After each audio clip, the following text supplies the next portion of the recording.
you haven't tried melatonin yet. But when you think about it, it feels confusing, heavy, and complicated, right? If thinking about it feels emotional, there's a reason. And I'm going to explain exactly why that is in the next few minutes. I'm Diane Lusney, and I support moms of autistic children aged 4 to 12 who are also dealing with sleep issues.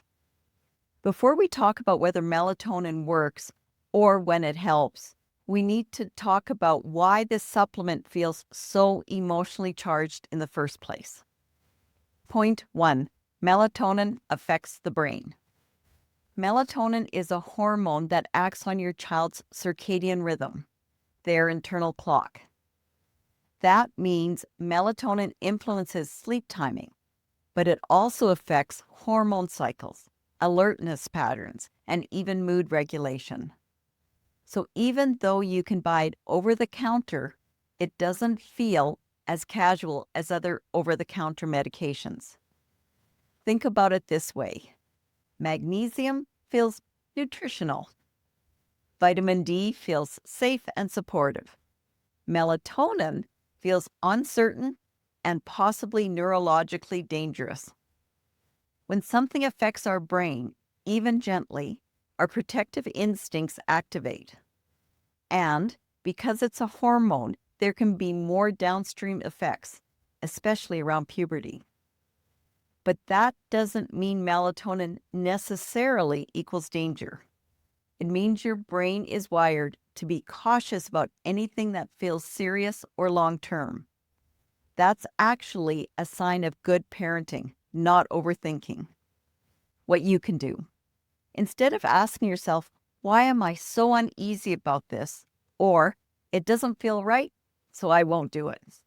Recognize that protectiveness is appropriate when something can influence your child's brain. That tension you're feeling? It means you're being thoughtful and need your concerns addressed. But the reality is, using melatonin to improve sleep needs to be weighed against your child being sleep deprived, which carries its own long list of concerns. So, breathe deep, give yourself credit for taking a holistic view and looking more deeply into something that impacts your child's health. If you need to physically relax, check out my free T-zone system for relaxation and sleep in the description. There are several ways to regulate your body quickly and easily. Point 2. Melatonin usually enters the picture during survival level exhaustion. We make decisions about melatonin after months, sometimes years of long bedtimes that stretch past 10 p.m., multiple night wakings, rising frustration, chronic sleep deprivation that's affecting your and your family's physical, emotional, and mental health, and possibly your marriage. When you're exhausted, your bandwidth shrinks, urgency increases, nuance goes out the window. So when you're considering melatonin, it's not happening in a neutral state. It's happening while your body is trying to stabilize, or perhaps while you're barely holding it together. That alone adds emotional weight and uncertainty. Melatonin adds to that pressure of that breaking point. It becomes a symbol of how desperate you feel. What you can do. If this decision feels intense, acknowledge the context. You're not choosing from a place of abundance with lots of options. You're choosing from a place that is strained. And seeing that clearly should reduce at least some of your self-judgment and allow your shoulders to relax a bit. You are not weak for considering melatonin. You're human, and you are trying to find the best option when there is no clear yes and no. Acknowledge that. Because your child isn't sleeping, you need to consider lots of options. Dealing with your feelings is part of the process. What feelings do you have about melatonin? Are you using it already? Are you afraid to? What stories have you heard about it? Share in the comments. It might help another mom to feel not so alone. Whether or not you share in the comments, Do list your feelings and look at them realistically. Are you considering melatonin as a miracle supplement to possibly fix every sleep issue? Or are you so fearful of it you won't even give it a look, even though perhaps in your case it could help? Point 3. Melatonin has been moralized in parenting culture.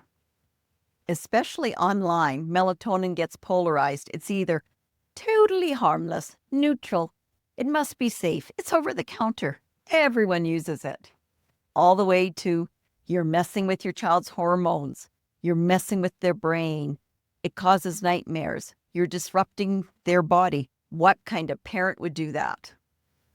Very few supplements carry that cultural symbolism. Melatonin becomes more than a timing hormone. It becomes a statement about who you are as a parent. And that's why it feels so judgy to you, because culturally, it has been judgy. What you can do: shift the frame from identity to biology.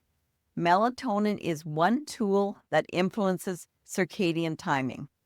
It is not a reflection of your parenting strength, your discipline, or your values.